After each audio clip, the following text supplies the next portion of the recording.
Welcome to Talking in Stations, a podcast about EVE Online. I am Matterall, here with Carneros. Good morning. It's great to be here. Today we have a special show for you. We're interviewing two high-level devs that are going to tell us about EVE Online, where it is today, and where it will be tomorrow. And this is going to be a conversation that is something I've been looking forward to a long time. So here we go. First, I would like to introduce to you MuppetHunter. He has spent decades working on games ranging from pen and paper to computer games. He worked on trading card games, board games, and role-playing games such as Legend of the Five Rings.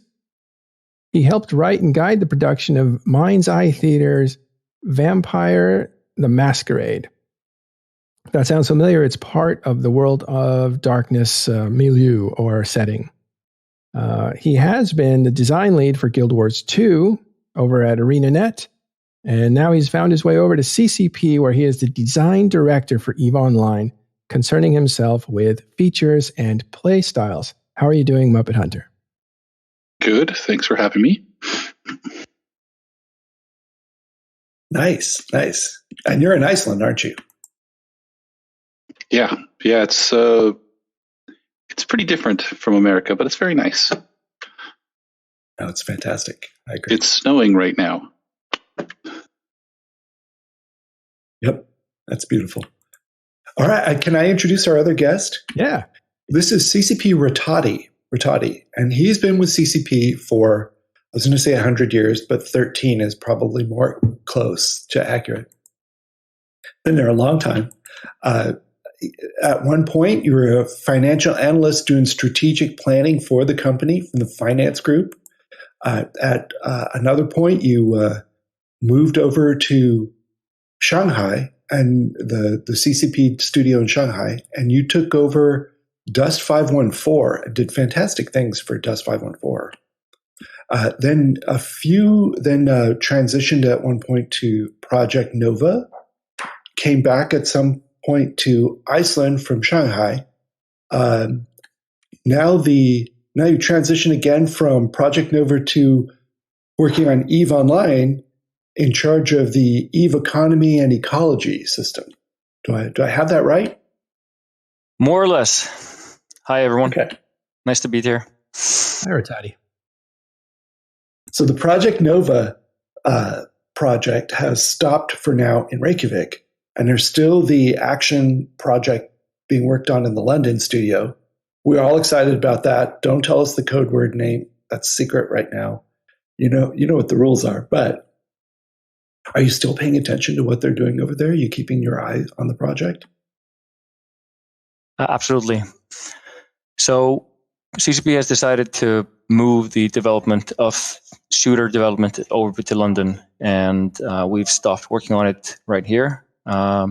Most of the team moved over to EVE instead, including myself, and I'm definitely keeping tabs. I was a huge Dust 514 player before I actually joined the team, and given my experience with all three variants of Dust 514, I've been asked to stay on as a consultant from Iceland. That's fantastic. Are you allowed to tell us if it's an action game or if it's an action shooter game? So the job description is action shooter, and I think I won't be telling any secrets by telling you that we have more ambitions with this than we showed at Vegas with Project Nova. Hopefully going into, I would say, more MMO-ness or RPG-ness in that sense. And now your role has transitioned now, though, to being on EVE full-time and looking after the EVE economy and ecological balance. Is that accurate? Yes, that's accurate. We call it the ecosystem because there's a similarity with a biological ecosystem. We have players who are the biological creatures, and then we have the systems, which are the non-biological surroundings of those players. Dust 514, I did a lot of work on very similar things back in the day. we took on, there was a lot of, I would say, design debt when I started. And we had to work on rebalancing a lot of content, including weapons, drop suits, basically similar things as module ships and turrets in EVE, but also the ecosystem. So I have a lot of experience that I can bring to bear on the EVE system. We've also actually working, the first thing I started working on was actually bots, because we identified those as the kind of one of the biggest threats to the ecosystem. And they are probably the highest, or the feature complained the most about from EVE players when they do the surveys. And we actually listen to those surveys and we follow them. Fantastic. Actually, there is one part of your history I'd like to point out for the listeners, though, and that is, at one point you were a financial analyst and a strategic analyst in the finance department. When I knew you, and you had amazing spreadsheets open on your desk every time I ever came to your desk, and I just want to point out that background is wonderful for coming in and trying to balance the EVE economy. So I think you'll do fantastic at this. Thank you very much. Thank you. So is he the god of spreadsheets that EVE players worship? There were a couple of gods of spreadsheets in the group, as I remember. It's definitely a good skill to have. But my background is in engineering and statistics. And I actually just like solving problems, complex problems. And I don't think I can find a more complex problem in Iceland than EVE Online or its ecosystem. Amen. I agree. Okay, let's jump into some questions. Well, hold on. A couple more things. We have a couple guys that are hanging out and lurking with us in case we need some support, and that would be Teddy. How are you doing? I'm good. How are you guys? Really good. He's very familiar with wormhole issues. And we also have Fonsui. How are you doing? Good day. Thanks for coming, guys. Okay, let's get into a couple questions. For a little more about your background, though, so that people understand your depth of knowledge and where you come from. MuppetHunter, I want to ask you about World of Darkness, or as you worked on it, the Mind's Eye Theater, Vampire of the Masquerade. What was it like working on World of Darkness, that whole setting? And first of all, what is it?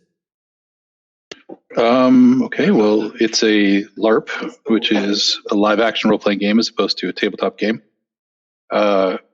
Honestly, it has a lot in common with video games, not from an execution standpoint, but from a play environment standpoint.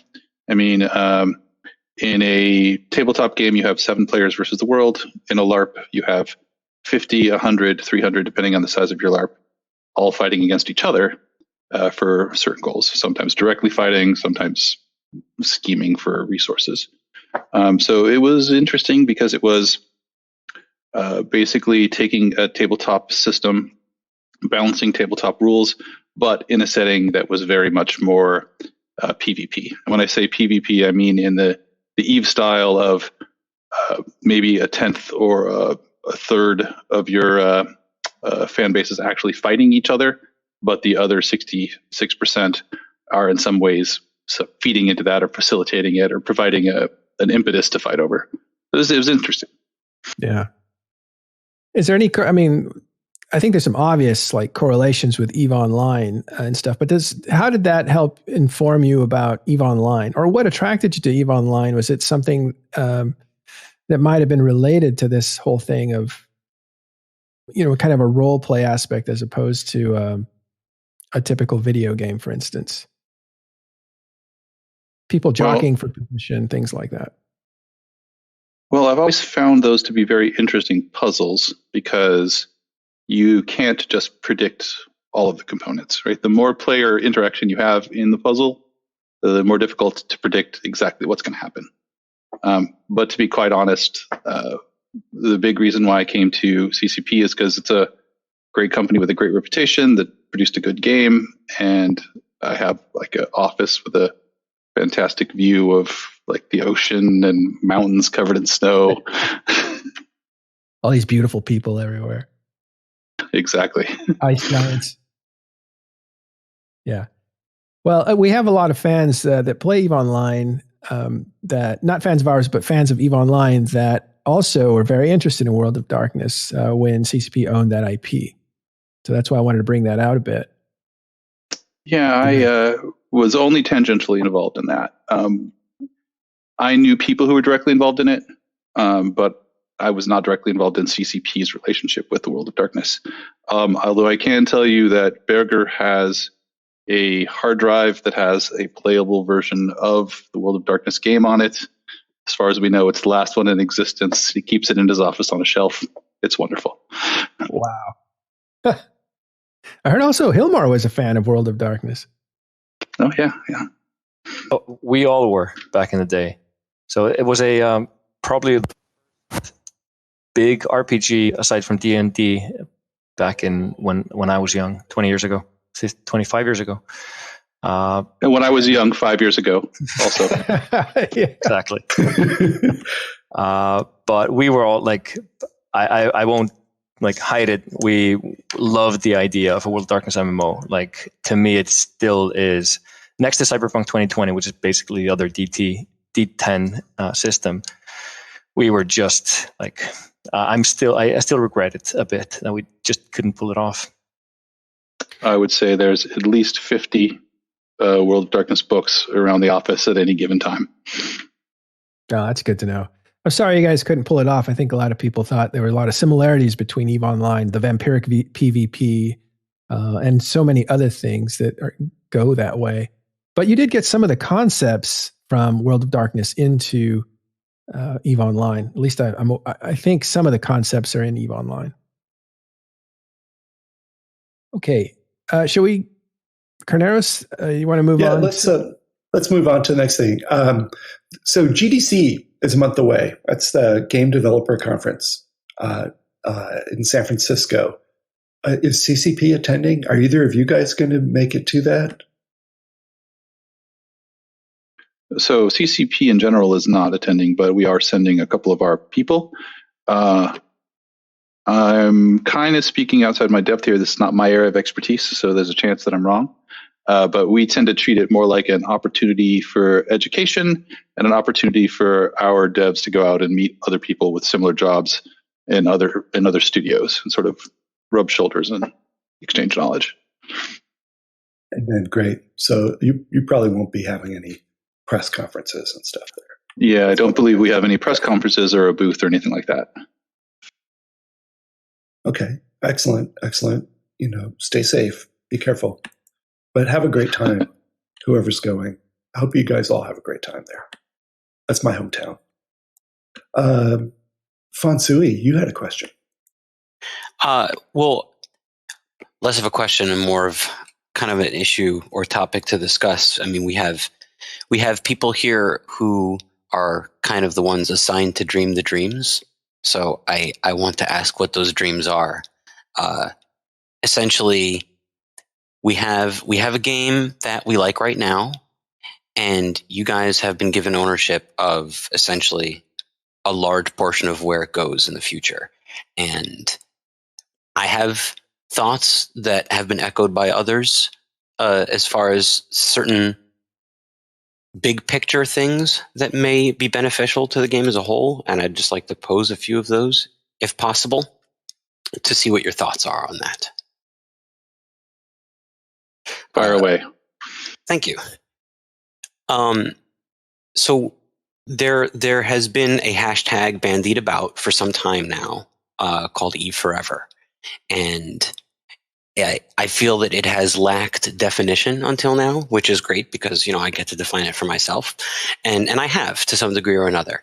And I suppose to me, it means a sustainable universe that we can all engage in and find our social groups and have our hobby, and something that is infinitely renewable and sustainable going into the future, that this is a community that doesn't ever have to actually go away, that we never have to expect the servers to shut down.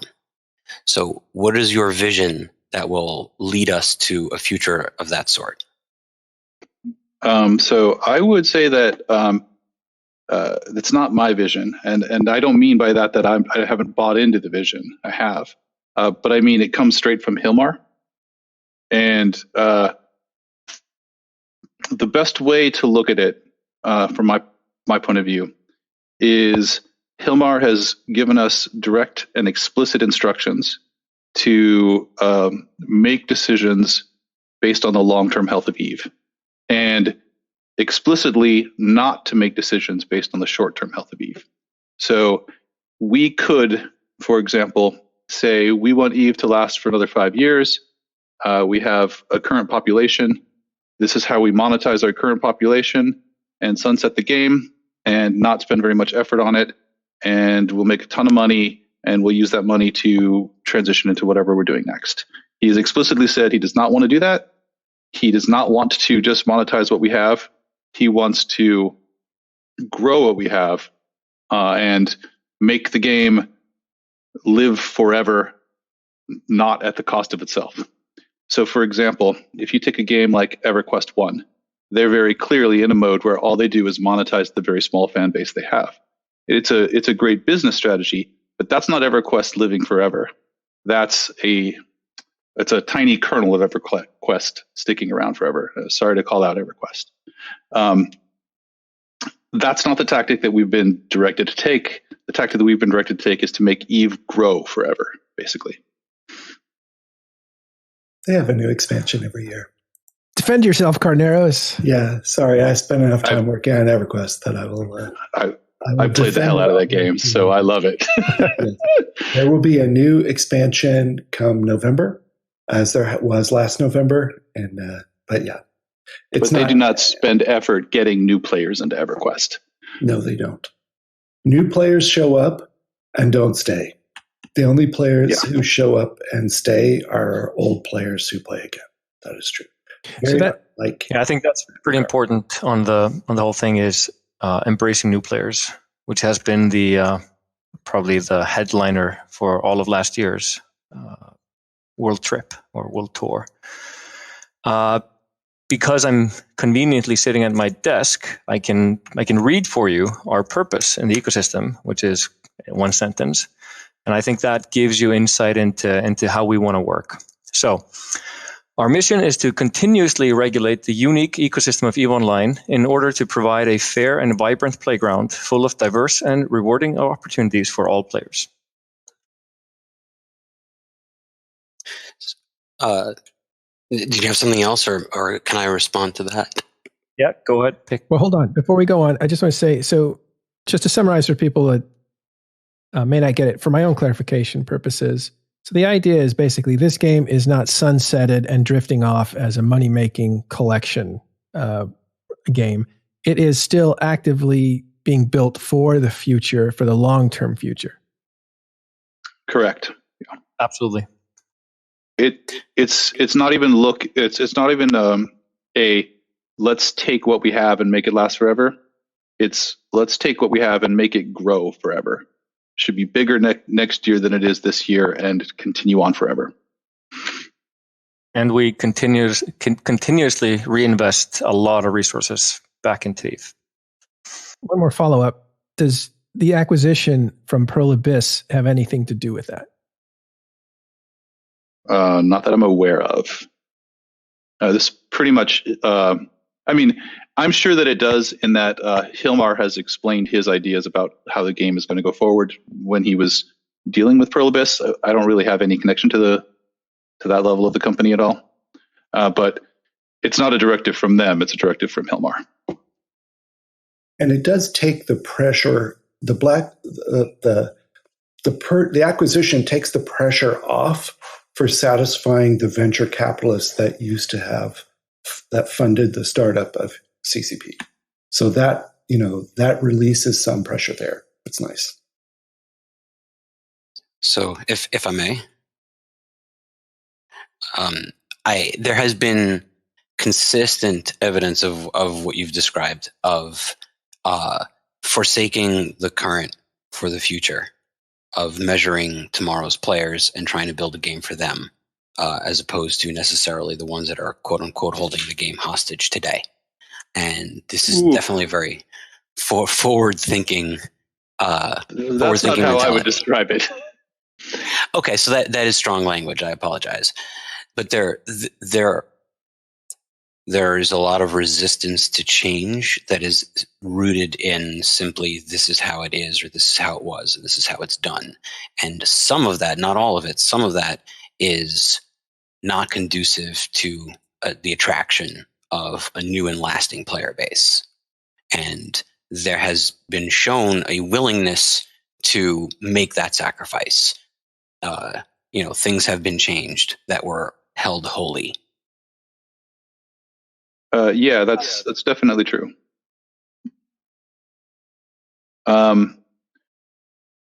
Basically, the discussions that we have around the office are what is the real reason why this feature is good? So we've all seen the little chart that we tease ourselves about of the difficulty curve of EVE Online as compared to other MMOs with the little tractor on top killing people. The question isn't, is this feature good or bad? I mean, like, we can look at numbers and tell you whether or not a feature is beneficial to EVE or not beneficial to EVE. The question is, why is it beneficial? And what complication can we trim away from it without hurting it? That's the big question for just about every feature we have. I think in the last interview that I did with you guys, I gave an example, which was if you took chess and you made all the pieces into spheres, and you forced the players of chess to pick the pieces up and look at the bottom and see this is a bishop and put it back down and remember where all the pieces are, you would be making chess more complicated, but you would not be making it deeper. And if that was the game that you were playing, the obvious solution would be to give each of your pieces a unique icon so that you could more easily understand it. We needed to make changes to EVE that make it less complicated without making it less deep. That's the goal.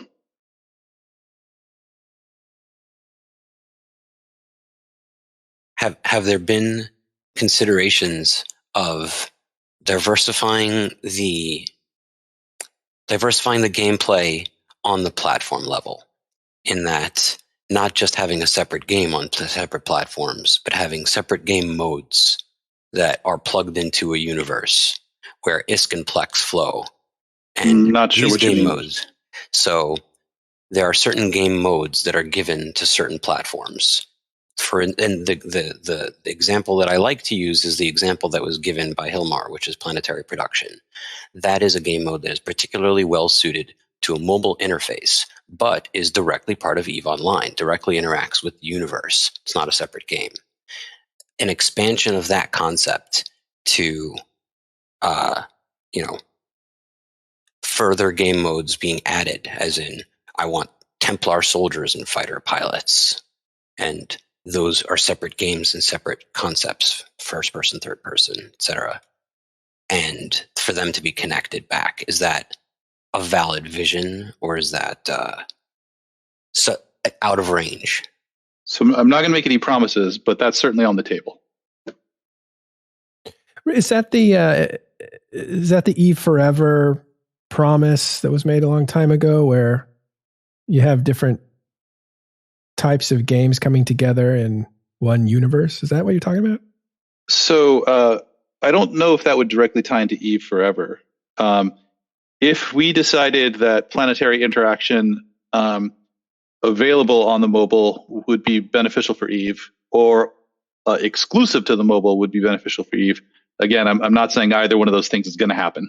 But if we decided that that was the case, under our current initiatives, we would have to stop and look and go like, how does this play into EVE Forever?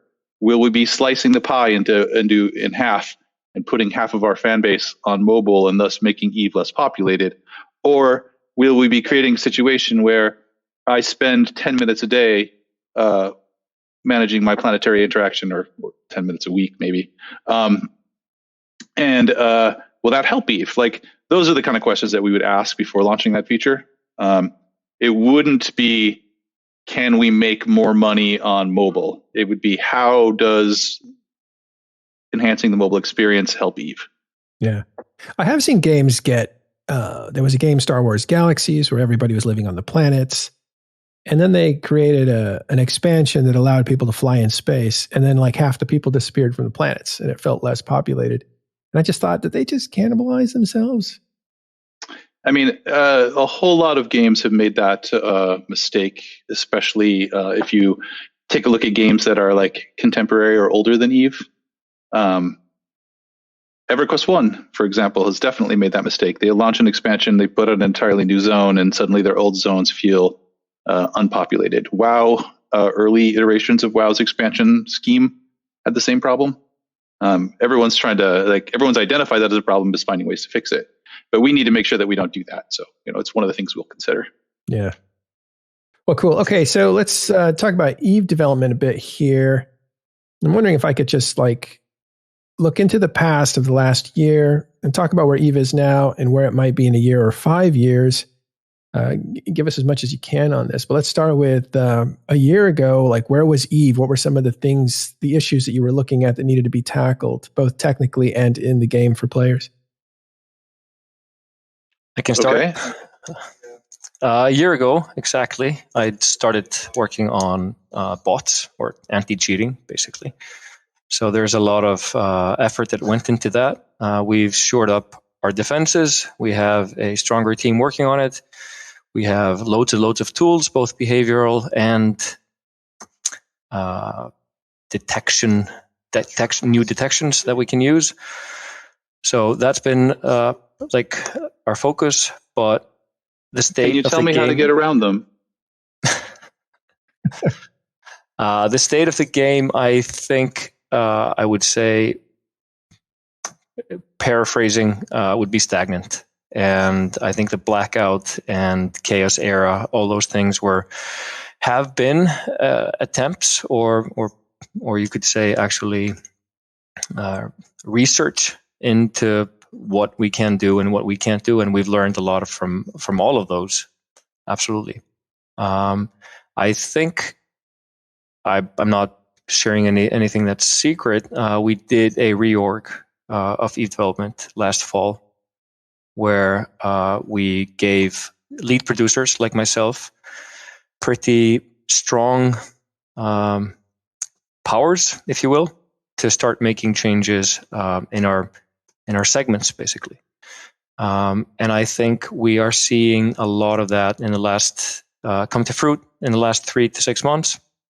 A big part of that strategy was, for example, the rapid expansions or features, or whatever you call them, the bi-weekly, the monthly stuff, but also the bigger cadence of the Trig invasion. So I think there was a reset button probably 6 to 9 months ago, and I think we will be seeing a lot of positive coming from that. We have a theory that, and this is just a theory, that you guys did some kind of analytics to look at the game where it was, that it had maybe slowed down. There's the analogy that Hilmar talks about: the cement starts to get hardened, and so you need to manually stir it as opposed to having the game stir itself dynamically. That you guys did some analytics, you saw that, and then about 9 months ago, you guys started taking actions. Is there any truth to that assumption? I mean, kind of. It would be more accurate to say Hilmar stepped forward, the E Forever thing, right? He stepped forward and said, "This is the new goal." And so now all of the things that we had accumulated are seen in a new light. And we did go through an era where we gathered a bunch of data, and we still are gathering a bunch of data, because when we were given a new directive, our old data didn't necessarily help us make the right decisions for that. And for the record, that was about a year ago. You just started to see the effects of it happen about 9 months ago. Right. It's that flywheel, right? It takes a while to crank it. So where are we now in this process? You identified problems, anti-cheating being a big problem. And where would you assess the game is now? Because we've seen some of the promise of quick delivery of stuff. We're seeing you guys turn things around really quickly. You guys make announcements about something, and a few days later, it's in the game. So can I jump on that one? I'm going to answer more from a development point of view and less from a what the player sees perspective. I'll leave that to Snorri. We are working on ways to be more agile, and we're also like to do things quicker. And we're also working on ways to do things more accurately. So, for example, whenever we have a problem pop up, we have a discussion, and is what is the fastest way to fix this, and what is the best way to fix this. And the best way to fix it often is a 3-month-long project that involves headcount that we don't want to give to the project right now. But the fast way to fix it, obviously, oftentimes has flaws, but it produces a quick result. And so we've been going down that road a lot more often under the theory that it, at the very least, will provide us data. A year ago, we were of a mindset that we were putting 80 to 85% of our effort into the new player experience. And we're not done modifying the new player experience, but we have gotten a lot of data. And we know where the drop-off points are. And we've done things, and we've been able to move the numbers at each of the drop-off points. And so we now know what needs to be done to affect those numbers. And so we're still going to work on that, but we have now a lot more leeway to sort of start to pay attention to the rest of the player base, the older players, older cohorts, et cetera, et cetera. So we're kind of evening out, heading back to zero. Oh, does that mean, because announcements were made that there was going to be 80% attention, more or less, focused on new players and only 20% to veterans? Does that mean that's thawing out, that ratio? We're no longer doing that math. We're now putting attention where it needs to be on a case-by-case basis. We do still have one team that's fully dedicated to new player experience. And we have one team that's fully dedicated to the older, more experienced players. And every other team is just sort of floating around solving problems that we've identified, or at least moving towards solutions. Rattati, do you have anything you want to add to that? Yeah, so the ecosystem segment has a few developers, and we obviously work way more on the veterans or veteran challenges, what challenges they are facing and what challenges we want them to face. The hardened cement, that's definitely something that we just have to kind of, sometimes we have to break it ungently, and sometimes it's enough to apply a little bit of pressure, and we will be finding our way in that, but hopefully with buffs and nerfs rather than simply being destructive. And none of this is basically just let's mess it up and see what happens. We have a pretty long-term plan of where we want to go with the ecosystem. Yeah, that was something a friend of mine brought up. I'll just name him, Caleb, who said something like, if you take something away from players, you need to make sure that there's like a trade rather than just a takeaway. Or I don't know if he had a question or if he was making a point, but says that you just said the same thing. That's something you guys think about. I think he also said use a bigger hammer. Wasn't that one of the things? Make it hurt. Yeah. If you want to take something from players, make sure you take enough to make it hurt. We are trying to be very careful and not use a hammer when we can use a, what would you call it? A sizzle. Yes, nerfing and buffing is a cycle, but we're really not doing that. We're trying to find small problems that we can fix with a small change. We don't have a big team, so we're trying to affect as much change with as little change as possible. But we also have a team working on long-term designs and really trying to map out these short movements and midterm movements into this long-term plan, which is a 12 to 24 month plan. So 12 to 24 months. Okay, there's a couple of things I'll table for later, but I did want to talk about Blackout, obviously. And I do want to talk about the Wormhole changes, too, that have come that are seem to be pretty significant. But before we do that, let's actually go into your vision. Where do you guys see it in a year or maybe 5 years? It being EVE Online, the ecosystems, the game itself.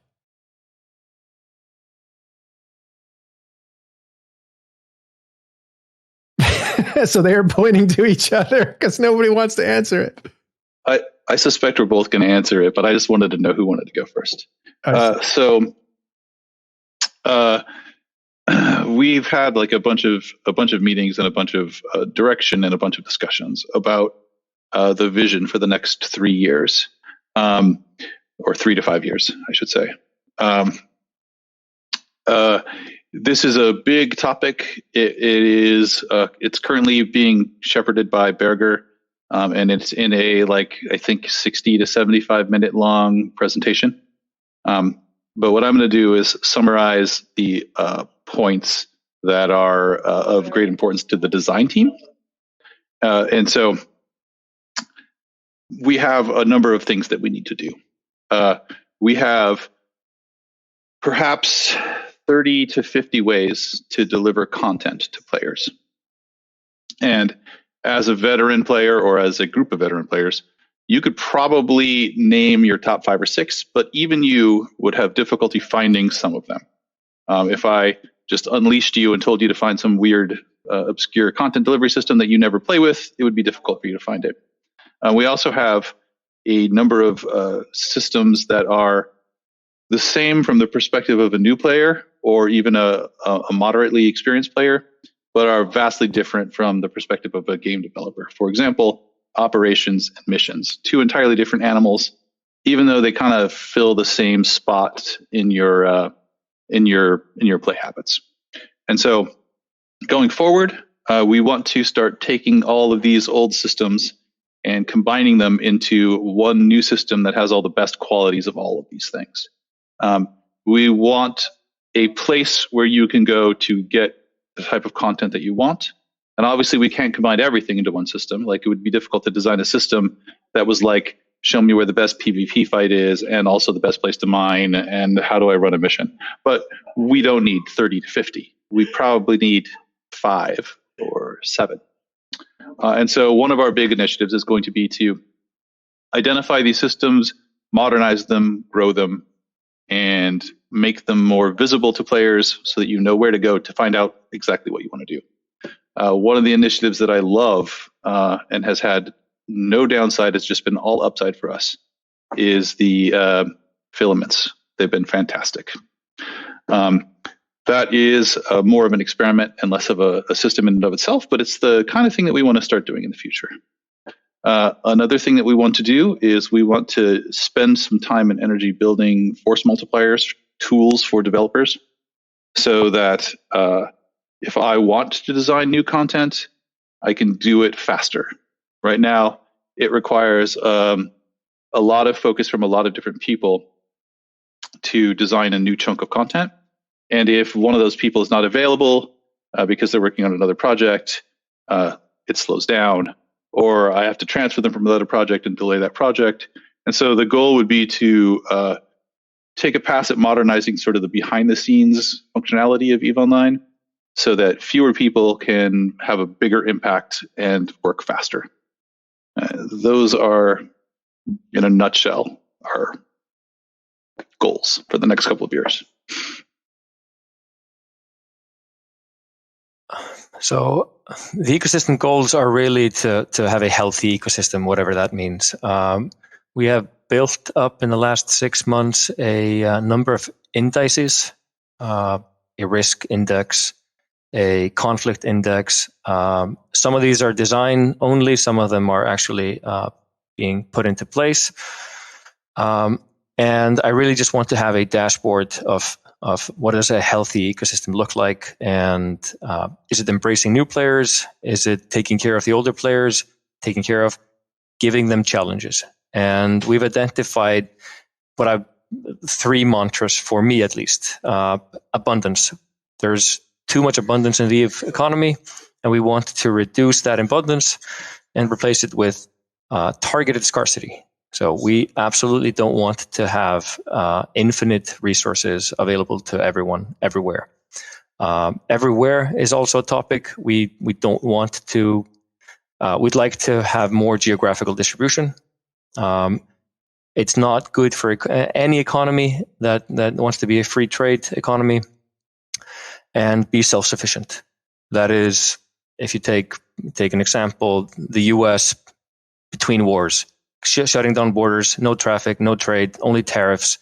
That's not free trade. That's not how the economy that we want to have in EVE works. And finally, there's a lot of predictable input, predictable output systems that we have. We don't have a lot of challenges for veterans. If you know how to solve, we've solved everything. And that's one thing that I really want to do, is to add challenges to those that haven't been solved. PvP isn't necessarily solved, but in the current meta, it's absolutely solved. And that's something that we want to pride ourselves on, is a diversity index, which is a responsive metagame where you don't have oppressive metas or doctrines in the meta. I have a couple follow-ups. One is there a way for you guys, or how much attention do you pay the idea that players really want to min-max the game like all the time, and they essentially solve and break the game so quickly instead of actually just enjoying the environment to do other things, to role play, to connect with socially with people, that kind of stuff? Like, I was very surprised the first time I encountered that in 1996. Since then, I've gotten used to the idea that gamers will try to min-max any system that you put in front of them. The challenge is to develop systems that have handles that you can change and handles that the player can change. For example, I'm going to use Magic the Gathering. This is not quite true, but they put out 3 to 5 expansions, and then they stop and they put out a new base set, and they say only cards that are in the new base set are allowed to be played with. And they do that, and it drastically changes the play environment and refreshes everything, right? Now, obviously, we wouldn't want to exactly mirror that in EVE, where suddenly, like, we delete all but 30 ships. I mean, sure, that would totally change the play environment. It would also destroy a lot of stuff. But there are tactics that we can use to alter the player environment in ways that have enough predictability that the players feel involved, but enough randomness that the players will feel challenged. And so those are the kind of solutions that we need to explore to that. Right now, we can change up the meta, and Snorri's team is doing that. They're doing it quite effectively, but it's a very manual process. And there will always be a certain amount of manualness to it. We'll never be able to write a robot that can be a game designer in the same way we'll never be able to make a robot that can write a novel. But we can make it easier. We can automate it. We can take steps to make it faster when we decide to do it.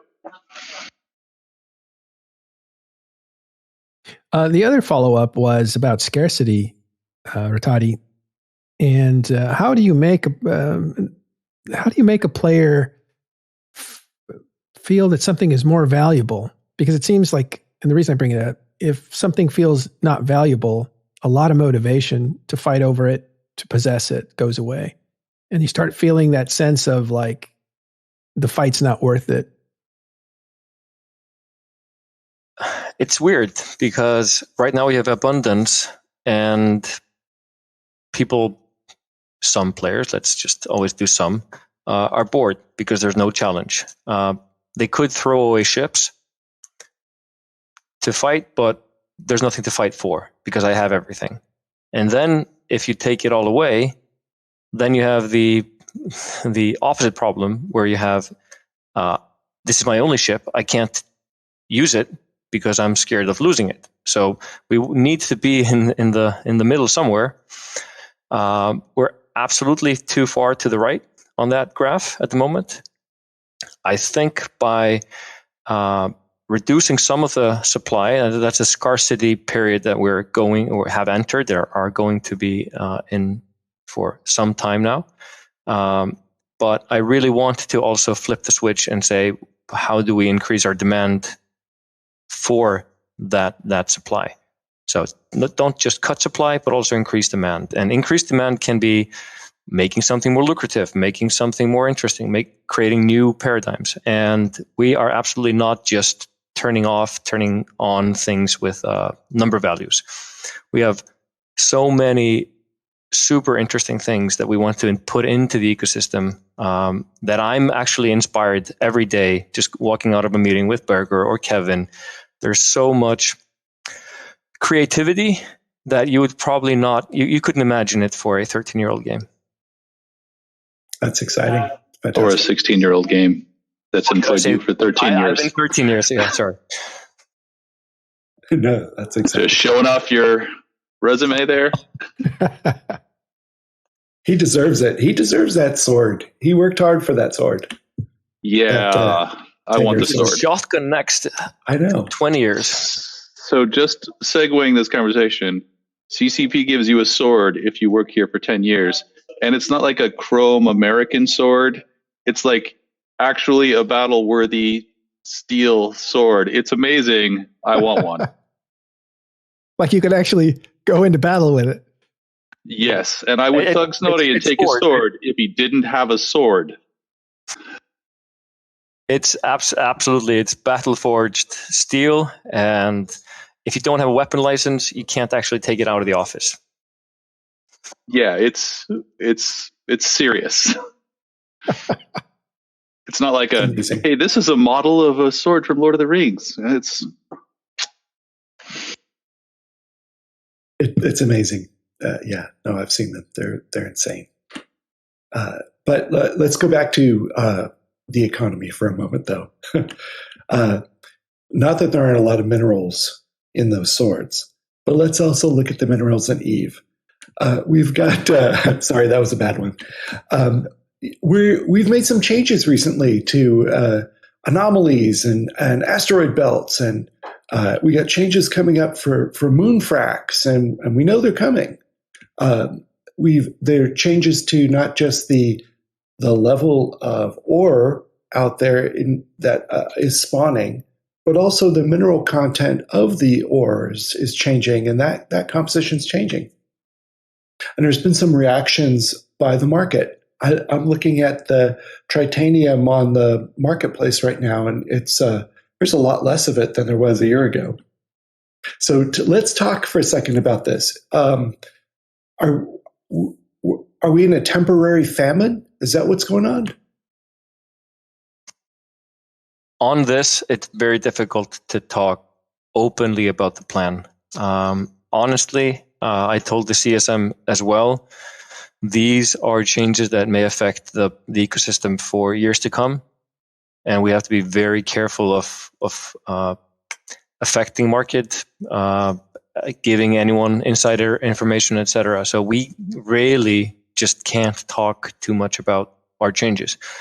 I'm not going to put quotes around temporary or a short term or anything else like that either. So we're making changes. We're making changes that we believe are the right ones for the ecosystem. We are introducing scarcity. We have changed supply before. We increased the faucets of all these minerals a few years ago, and some of those changes we're rolling back. We're not trying to find like when was it right back in the day, but we absolutely look at from experience what was kind of healthy, what do we want to get to, and there's I would say a lack of a negative feedback loop in a lot of our systems. Basically, a lot of the ore systems are the more you mine, the more you get, and that's absolutely not a good system in the long run for an economy. So we decided to go straight to the source. So what is the absolute first input of everything in Eve? It's mining, it's resources. From then comes industry. From them comes PvP, and then building, fighting, and loss. So we decided to go straight to the source instead of trying to tackle something like a Rourke nerf or something. Because a lot of those things can also be fixed with vertical scaling. You just have 20 Rourkes instead of 10, or 100 instead of 50. So we have to cut off the supply. Then we will implement further steps in our system. But we won't be just touching resources, we'll be touching the whole ecosystem. Okay, is there an objective to deplete stockpiles? Because some players are thinking, oh, they're trying to deplete stockpiles right now.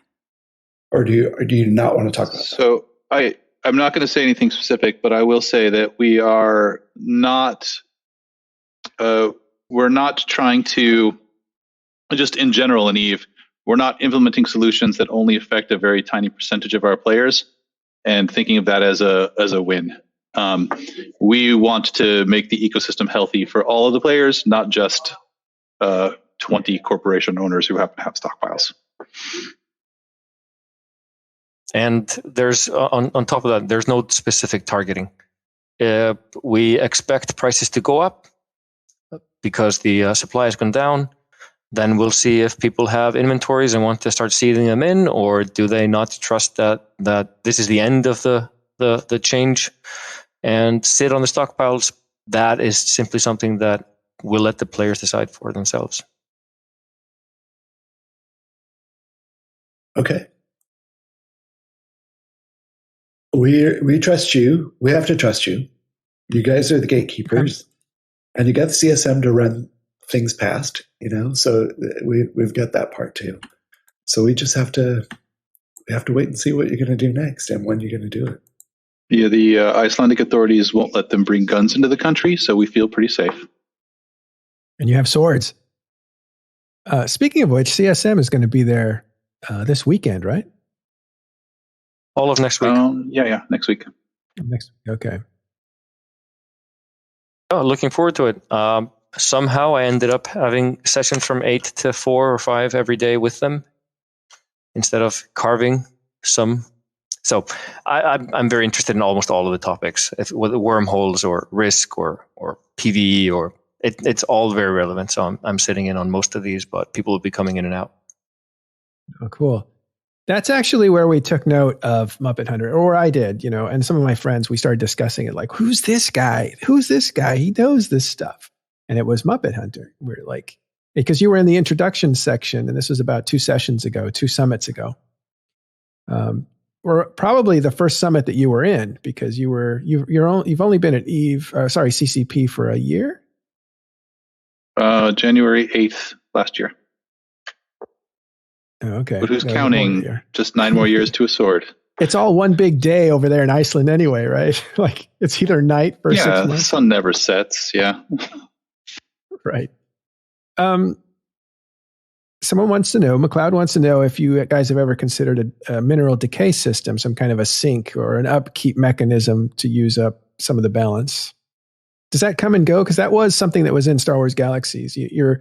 When your equipment was damaged, it decayed. And so it created interesting problems, but it was a way of making people have to constantly fix things and constantly create new ones. The topic has definitely come up. It's on a post-it somewhere. It's not so like an end-all, fix-all for anything, but it's definitely an interesting dynamic, but not something that we want to have apply against everything. But yeah, if you would have applied it to anything, I would have done it to ice back in the day. Like have to build freezing containers or whatever to keep it frozen. But that kind of stuff, or it would melt like the snowballs, right? Exactly. Yeah, totally immersive breaking this ice. Well, it is space though. I guess if you just store it outside, I guess it's like living in Iceland, right? Just put your literally ice, I think, but yeah, a volatile thing. Yeah. Just summer does exist here. It does actually get warm. One thing to note is that system does have some significant downsides. So one of the things about EVE that is great is I can come back to it. Certain playstyles take a lot of time, and there are times in your life when that's just not cool, and then times when it is great. And so if everything just decayed all of the time, then you would have the situation where you come back to EVE, you have, unless you spend a lot of time preparing and traded everything for ISK or Plex, you would just find yourself destitute. So we would want to keep that in mind before implementing a system like that. Right. All your stuff would evaporate, melt, go away. When you came back, you'd have nothing. Yeah. Well, unless what you could do is put it all in stasis using Plex. But then you wouldn't. Or you could use Plex to buy a freezer to store your ice. Yeah, right. All right. But then you wouldn't be away because you'd be paying for the game in one way or another. So yeah. It's not a bad idea. It's not the idea that's going to fix everything. It's under discussion. Yeah.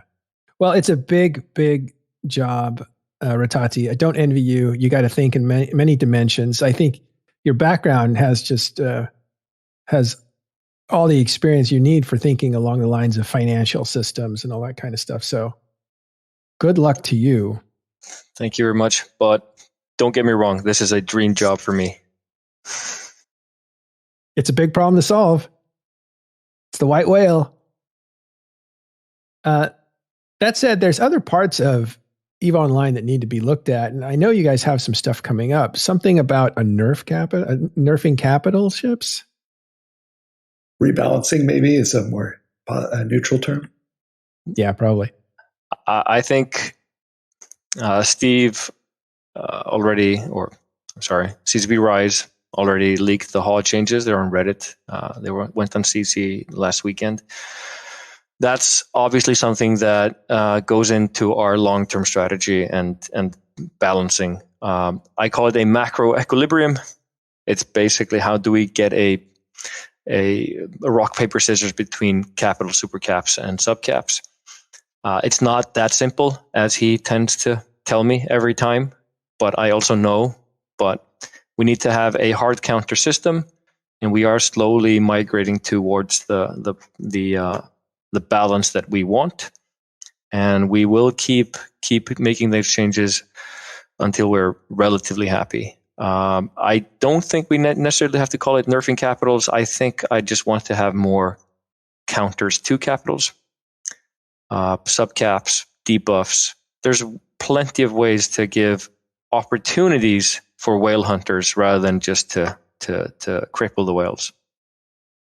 The change he's referring to, if you didn't happen to see CCP Rise's post or Hobo leaks, is that HAW weapons, high-angle weapons, will no longer be able to be fit on Titans in the near future.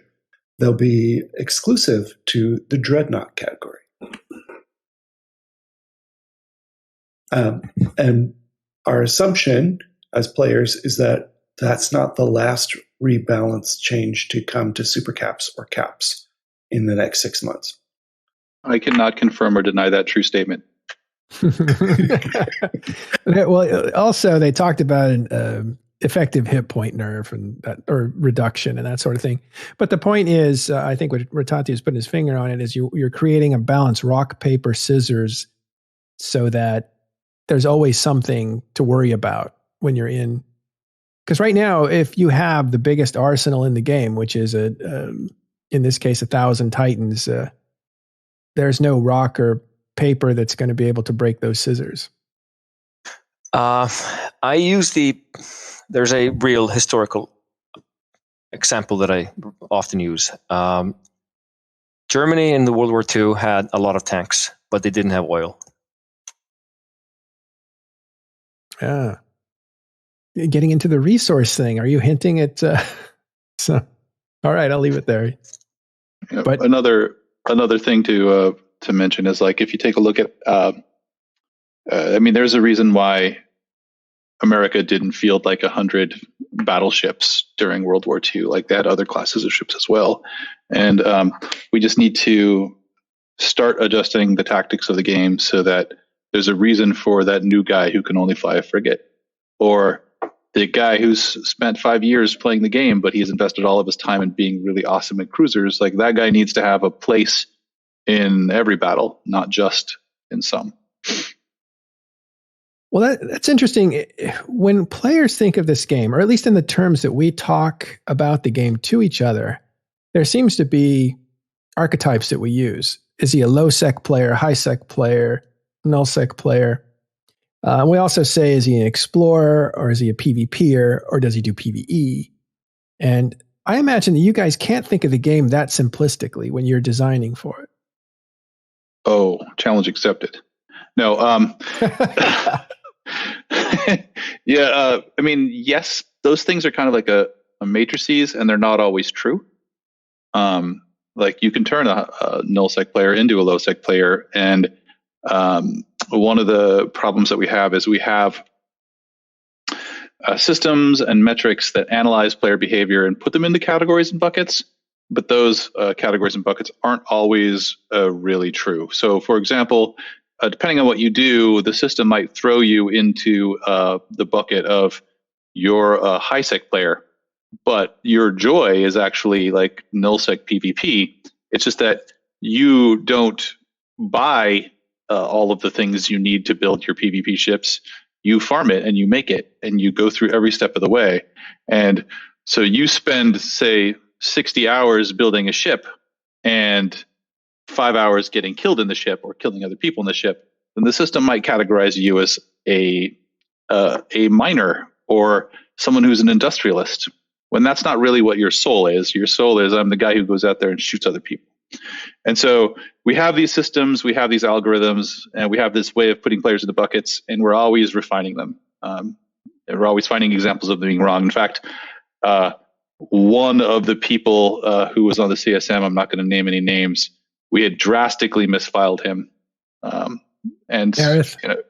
I said I wasn't going to say any names.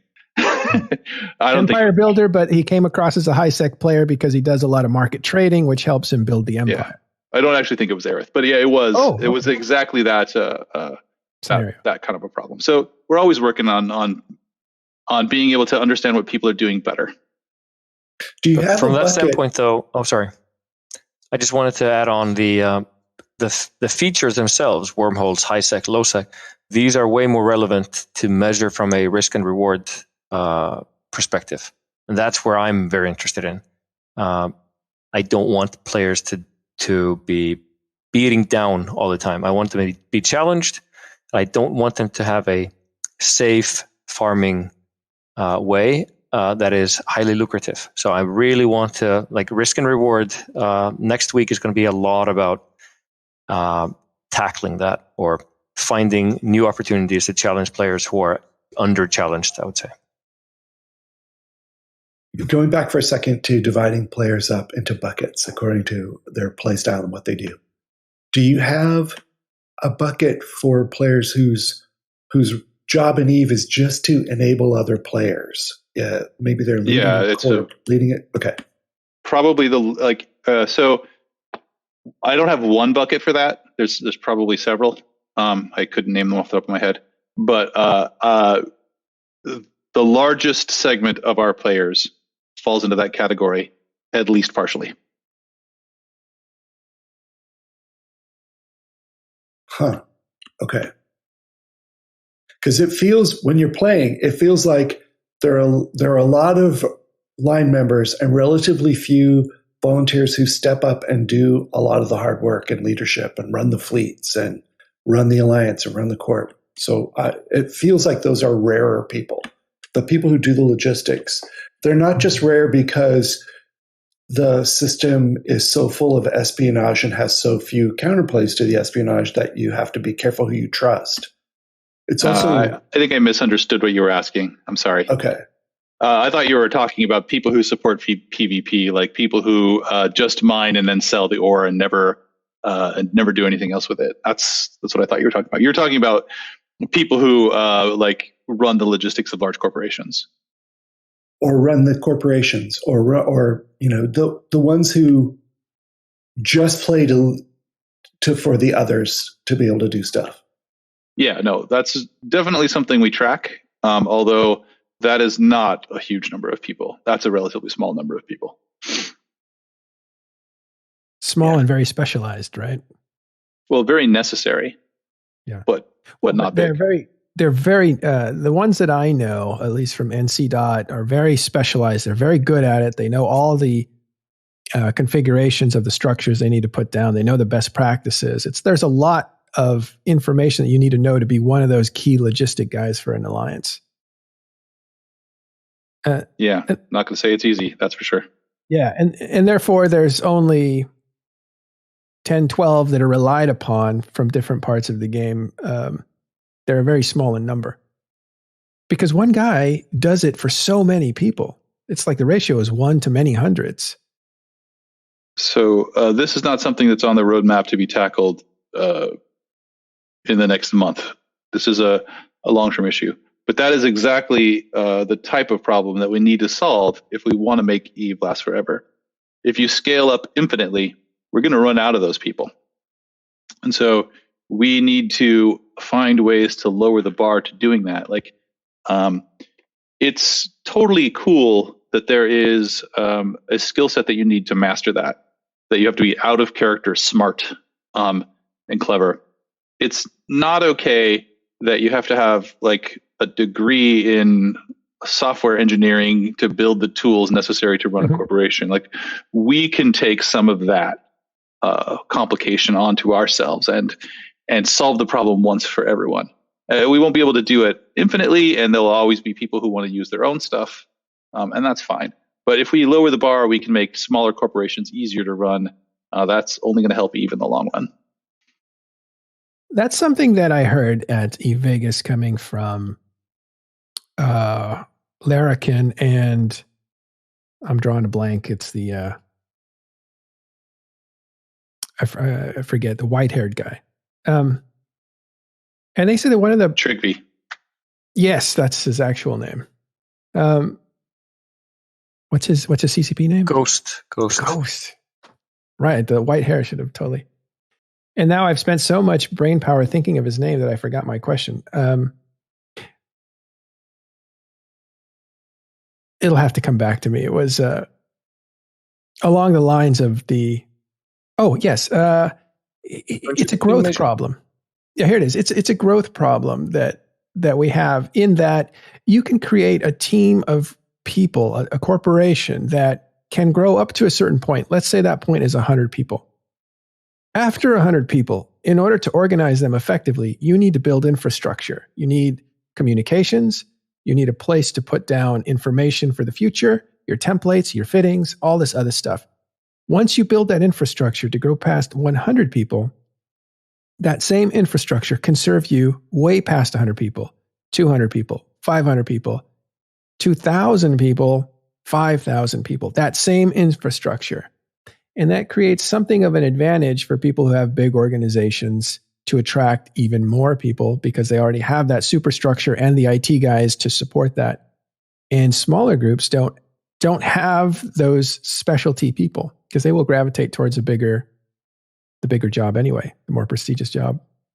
Yeah, I mean, that's definitely a factor.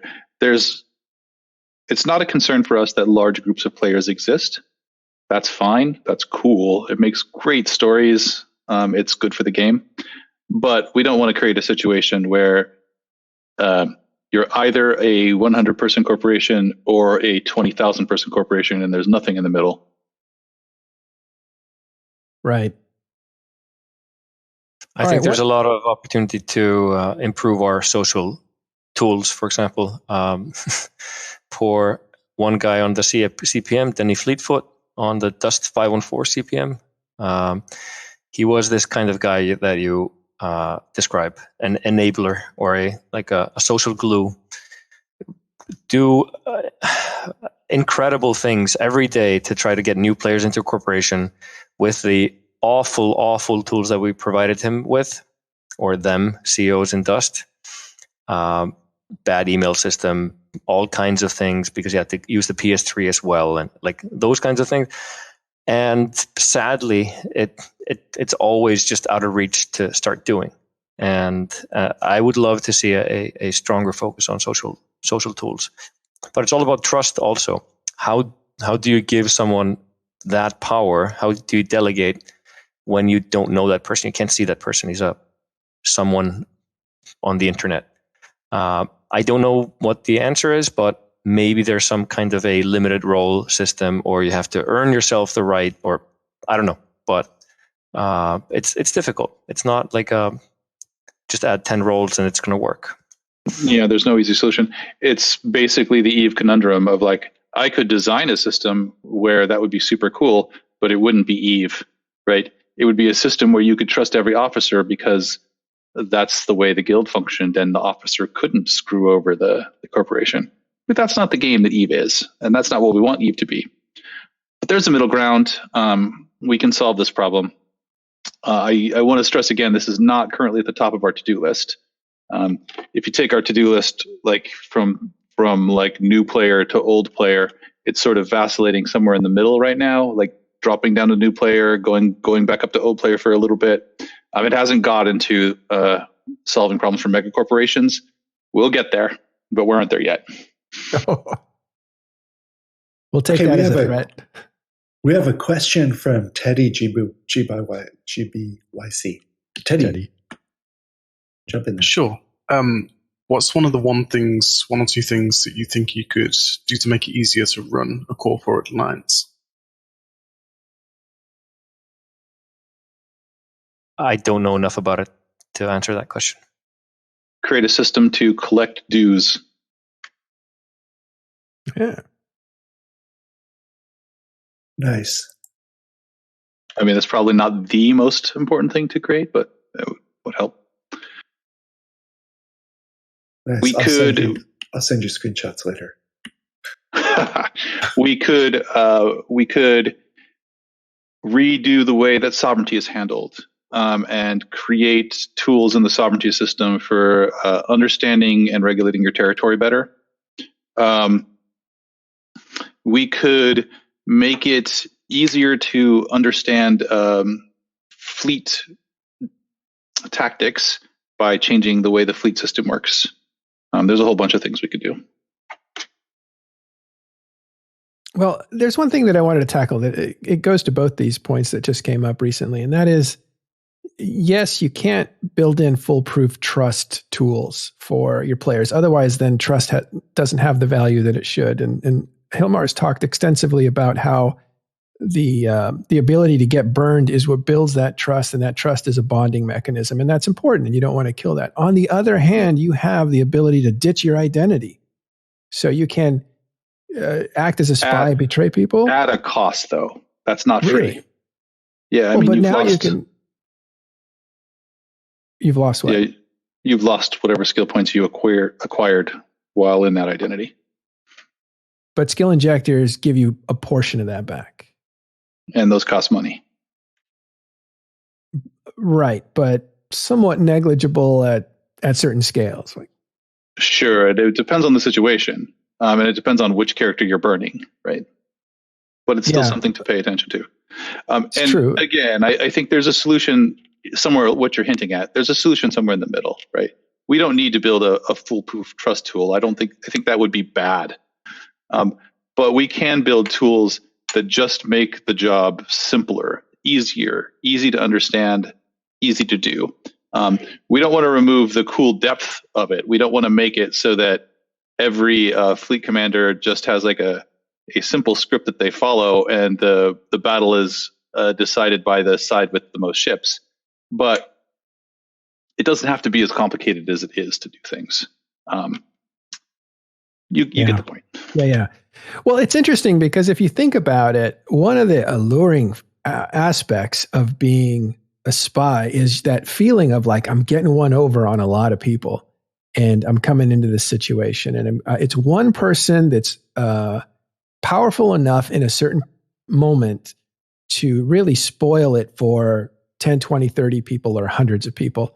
And that's kind of the same thing that pilots look for too. It's, I wanted to be in that one ship, whether it's a dreadnought, and be able to take on 30 guys. It's one against many, and the feeling of power that comes from that. Yeah, there's also the fear of being discovered and wasting a whole bunch of resources, just blowing it, making a mistake that's legendary. All that stuff is super cool.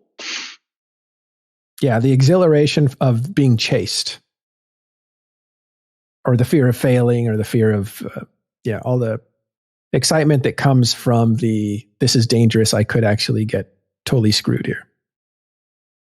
All right, so you've made some big changes to the game when you guys first started out in the summer. Well, let's go back to September. We've talked about this before, MuppetHunter, and that is Blackout. And you said you got some good stuff out of it. In fact, that you didn't want to make announcements because some of the statistics were actually overwhelmingly good. Higher daily players, highly monthly players, and even more money. It looks like some of the information that we've gotten since then has kind of changed the narrative on what Blackout really was and how much it hurt, quote unquote, EVE Online. Do you want to revisit that? Sure. I mean, I can talk to you about it with a little bit more assurance, because those are now solved statistical problems. It did a lot of good things for us. It raised DAU. It caused a spike in PvP and in ship kills. It did some bad things for us too. It caused people to migrate from from nullsec to lowsec. It caused people in nullsec to log out for a couple months. None of these things were catastrophic, but the point of the blackout wasn't to generate a specific type of behavior. It was to gather just exactly the data that we did gather. One of our long-term goals is to build a intelligence gathering system that is purposeful and involves both play and counterplay. Right now, we have a intelligence gathering system that is accidental and does not involve counterplay, almost none. And in order to build that system, we need those tools. We need that data. It also just provided a cool moment for players to do something new in a new environment. Or going back to what Snorri and Hilmar were saying, sometimes you break the cement and cool things happen. And cool things did happen. I would say that if someone told you that this is the best thing that we've ever done, they're probably not correct. If they tell you that it was a giant catastrophe and cost us a ton of money, also not correct. It was just a cool moment that allowed us to get some good data. I will illustrate for a second. I'll drop the curtain on my alliance in EVE, and I'll tell you that since the blackout, my European time zone has come back really well. My China-Russian time zone is doing great. My US time zone never recovered from blackout. It still hasn't to this day? No. And my group is the 14th largest Sov-Null alliance. So not huge, but not small either. Do you know why? No, but there's not as much. They're still engaged emotionally. They still watch the Discord. They still ask questions. They'll log in occasionally and go, "Is there any action going on in U.S. time zone?" And unfortunately, most of my answer is only if you join one of the SIGs and deploy with them to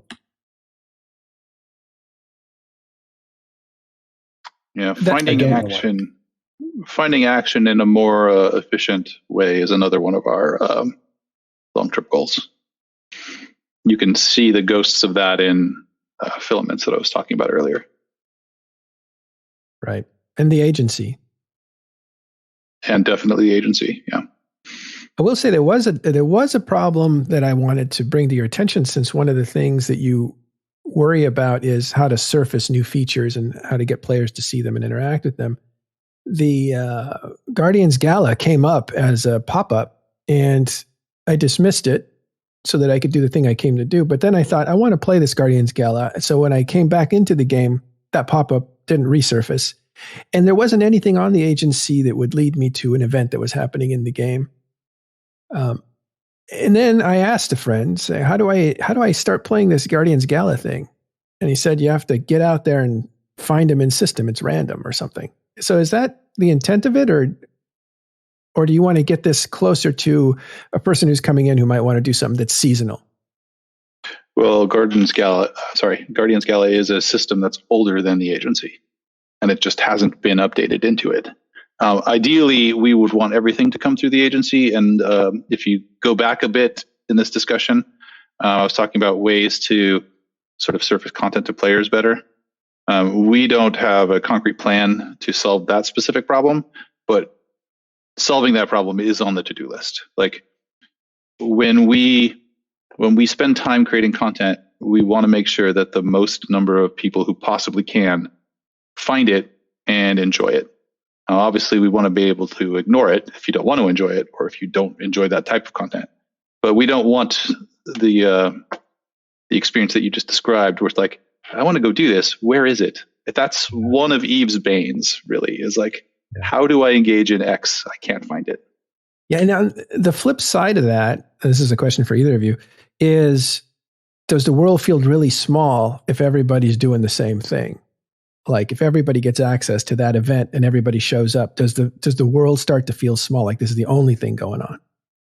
So I call that the Abrams problem, which if you watch the J.J. Abrams space movies, Star Trek and Star Wars, one of the issues that you'll notice is that in the older movies, you would have the crew gets on board a ship, they cut, they show another scene, and then the ship arrives. And there's a sense that time has passed. Maybe the actors are even wearing different clothes, different costumes, or sitting in a different position, or playing space chess with a Wookiee to let you know that time has passed. Whereas in the new Abrams movies, characters get in a ship, 10 seconds later, they're encountering something, or they've gone to the planet where Luke's been hiding out for 20 years, and it doesn't really do a good job of portraying time passing. I think Game of Thrones did that same. Yeah. I definitely think that making the universe feel small, like I can just jump from one planet to the next in 10 seconds, is a concern, but it does not have to be paid for with player frustration. It can be paid for in more creative ways. It also doesn't have to be instant. Like, I'm not necessarily going to solve every problem by making you instantly jump into a PvP fight. I just want you to instantly know where the fight is, or instantly know where Guardians of Galaxy is. Man, I can't say that. Guardians Gala. Well, yeah. Right. You need to instantly know where it is. You don't have to instantly get there or instantly win. You just have to see the path to it. Know it exists, at least.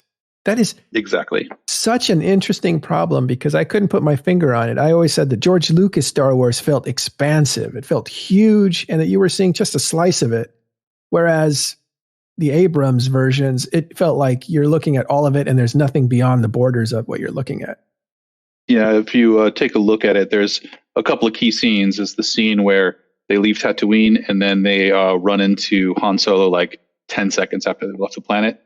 And then the scene where Rey goes off to find Luke Skywalker. And you can see a mirror of that in the new Star Trek movies where they're going to jump to the Klingon neutral zone and almost no sense of time happens.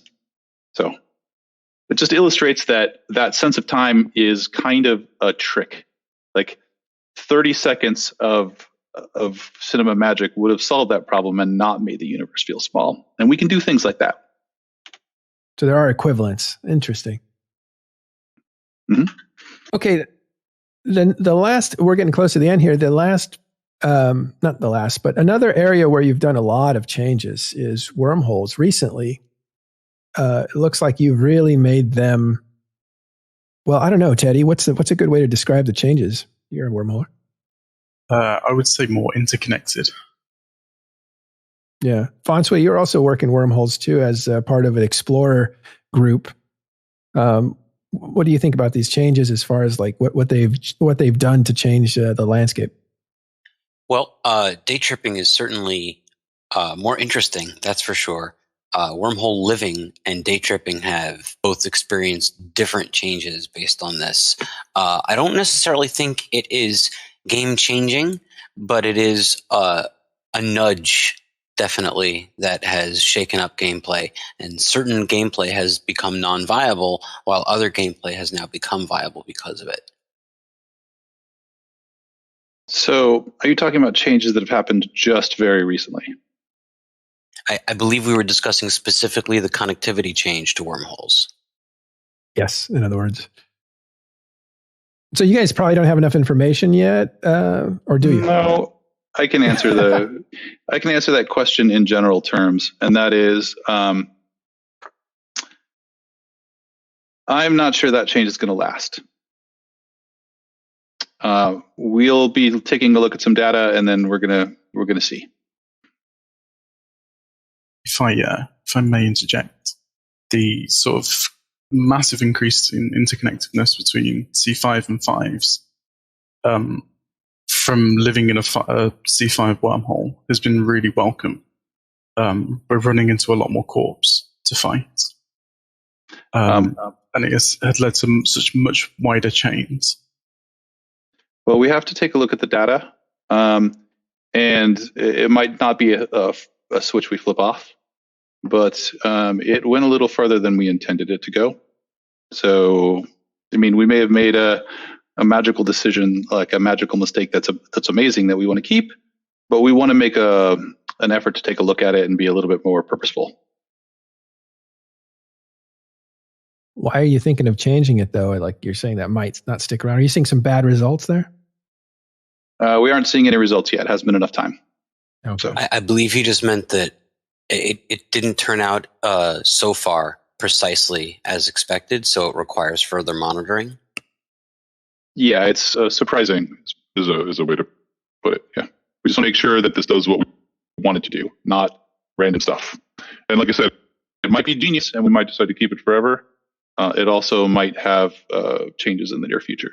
Depends on exactly what happens.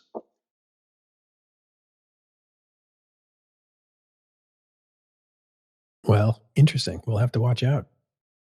So those were the two areas that I wanted to go back and look at, and that was Blackout and some of the lessons learned and these wormhole changes, because it looks like you're basically making two areas of the game that are supposed to be difficult but seem to be a little bit solved. It looks like you're breaking them up. You're making them a little harder than they were before. Yeah, and I wouldn't expect this to be the last thing that happens in wormholes.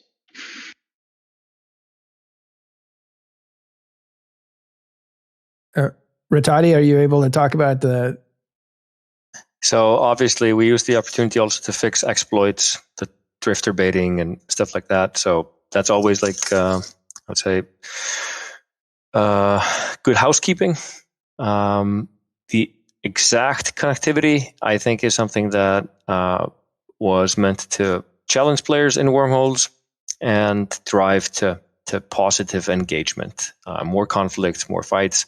I think wormholes are probably the most non-linear system that we have. So the output isn't exactly predictable necessarily, because it's a very turbulent world, wormholes. So we'll keep by design, right? Yeah. We have Exukius on the CSM, and we ask him a lot of questions, and we're happy to go out further with that. He's fantastic. Yes, he is. He's very knowledgeable, not just about wormholes, but everything. Is there anything that you wanted to talk about that we haven't covered yet? I mean, we covered a lot, but if there's anything specific that you guys wanted to say.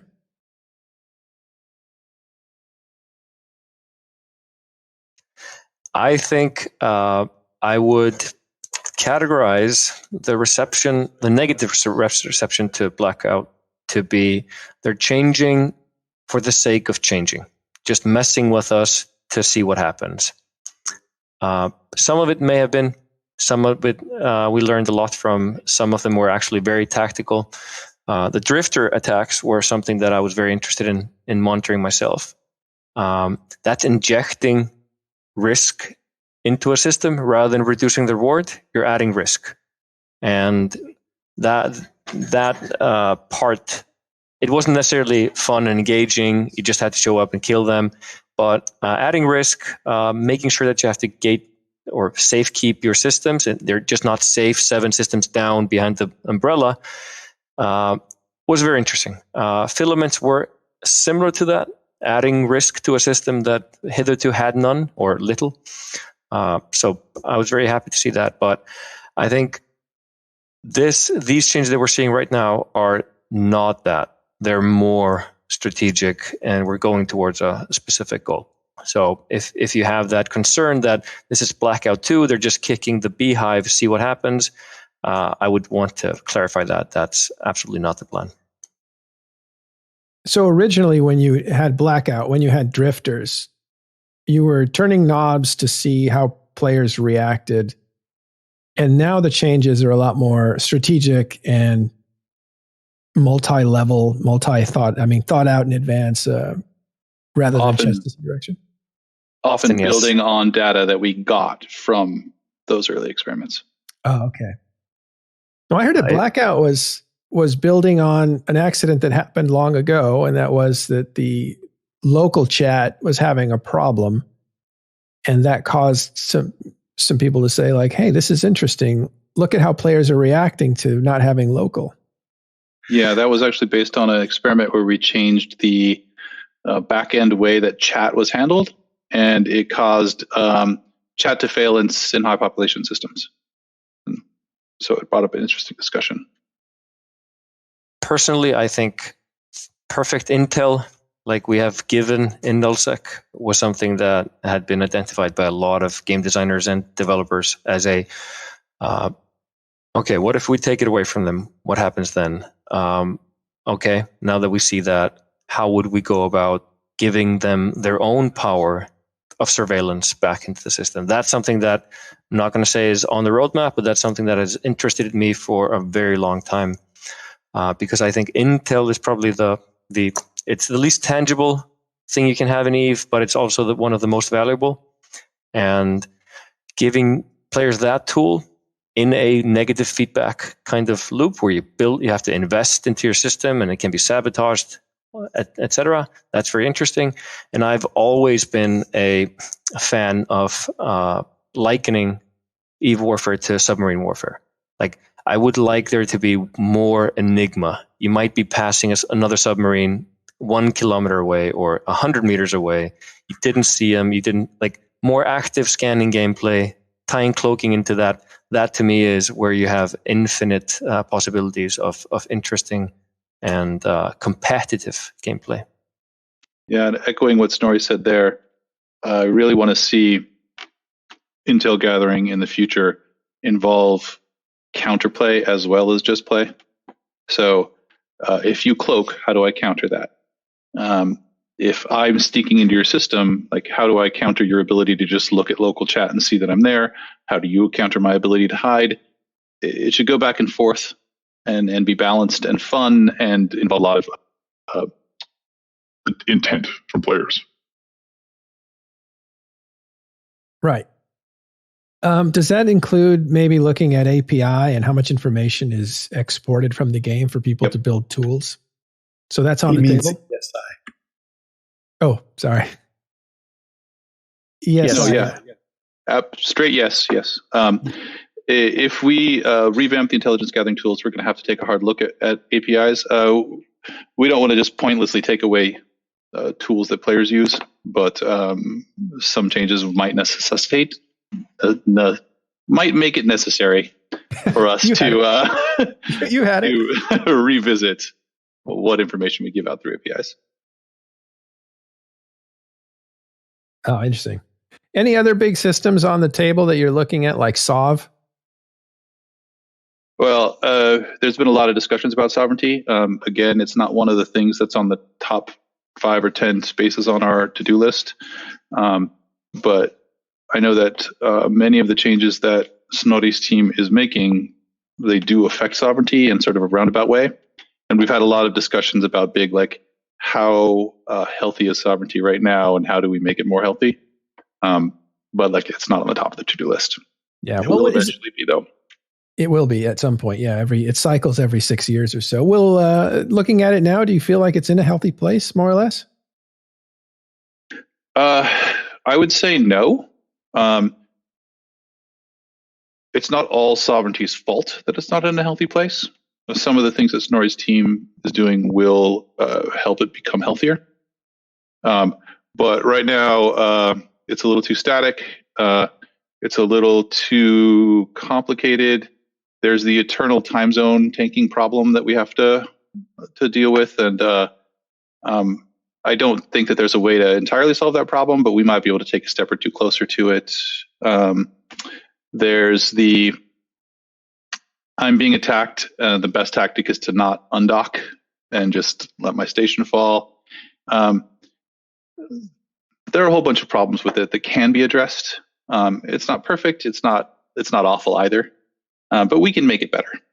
Mm-hmm. Yeah, we talk about it a lot because everything we do in null is affected or affects Sov. So mining and all that stuff. I think I would just point to one the main problem to me is that there's a lack of incremental victories. It's very either you win or lose. Like there's not a lot of opportunities to sabotage a structure or a citadel or impact a bigger alliance negatively if you're a small alliance. It's kind of like roll over or die. Yeah, and I think that absolutely agree with that. And I think it just rolls through all aspects of the game, right? There's not a huge potential for me to get an incremental victory in a fight with like 3 other ships, right? I mean, it's possible, but oftentimes our fights end with one side just getting clobbered and the other side taking minimal losses. And all these things need to be solved. Yeah, on a smaller scale, I remember getting, I had a battle cruiser and I was super proud of the shield tank that I had built on it. And I got caught on a gate by 2 battleships. So you're not an Amar player. No, okay. Well, I got it. It's cool. I have an open mind. I'm not a slaver. But, I don't. But you're a slaver. Well, yeah, you're a manager, right? They're all slavers. Just kidding. But I got destroyed pretty quickly by these 2 battleships, and I was like kind of demoralized. And then the guy wrote me like, "Hey man, nice tank." And that was my incremental win. That somebody noticed that I held up for a long time. So it seems like more behavioral than anything else. And that's definitely true. And that is an example of Eve's play environment is unique and amazing. And we can lean on that for a lot of victories. But we shouldn't. Just like I could, for example, one of the best recruitment tools that EVE Online has is joining a corporation. If you recruit someone into your corporation, they're way more likely to play EVE for way longer. They're going to be a fantastic, healthy customer.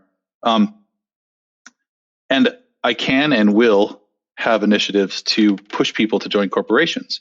But that can't be the only solution. I have to take some responsibility for this guy playing my game too, right? I need to reduce the complication so that he doesn't need to talk to a corporation in order to figure out how to take a mission, right? I need to make it so that he knows where to go to get content. We need to work together, basically, as opposed to me just saying all problems will be solved by the players being awesome. Yeah, I had a very similar situation too, where I had one of the first things that happened to me when I was playing EVE was I got blown up, and somebody flew up to me and was like, "Dude, I saw that guy just waste you, and you're totally a new player. Send me his kill mail. I'm going to hunt him." Oh yeah, I like that. I thought you were going to say he gave you something, and I was like, "Well, that's not a great story." But yeah, no. But I like that I'm going to avenge you. That's awesome. Yeah, it was pretty nice. Yeah. Well, that's awesome. Last question. And it's about player behavior. Like, it seems like our kill boards reward a certain behavior too. I think there's probably some work that can be done from the community of third-party developers to basically say, this is what we honor. This is what's important to look at. And it's not just the number of things that you killed, but maybe the quality of the kill, maybe the quality of the pilot itself, maybe the quality of the group. Something that can be honored that is not just scale, so that people aspire to those goals instead of, I just want to win. I just want to shoot one shot into that ship so I can register on the kill mail and chalk up one more point for my team. Yeah, I'm sure there's work to be done there. But largely, we don't have too much of a problem with that kind of behavior. Even in systems where there's a whole bunch of ganking going on, like in JITA, we don't often run into usually you're going after some big expensive ship, right?